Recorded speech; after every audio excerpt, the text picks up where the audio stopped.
Okay. Yan, ito, direct to the point. Yan. Kung ganito guys yung ginagawa nyo. So, yan, i-share ko lang guys kung paano ko ginawa to. Okay, ito pala yung kanyang model. 39N2171. Ang issue niya, flickering. Flickering siya. Pero, konti lang naman. Ang normal lang, yung kapiraso lang dito. So, Hisense.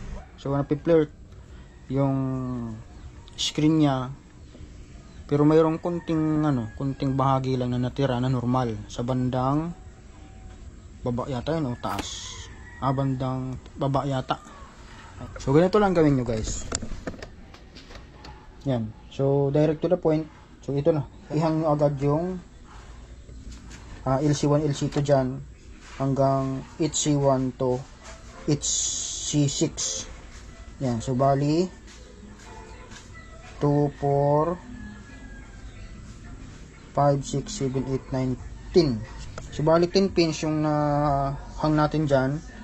At ito na. Yan na siya. Op! Nahilang.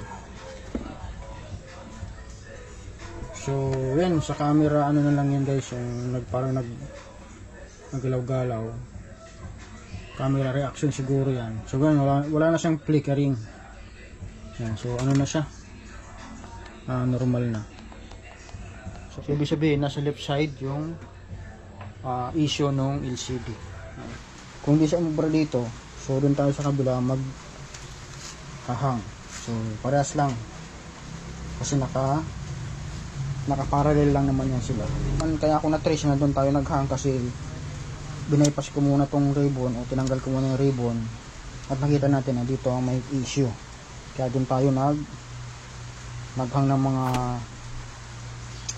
mga signal at yung LC1 LC2 or yung add in even voltage.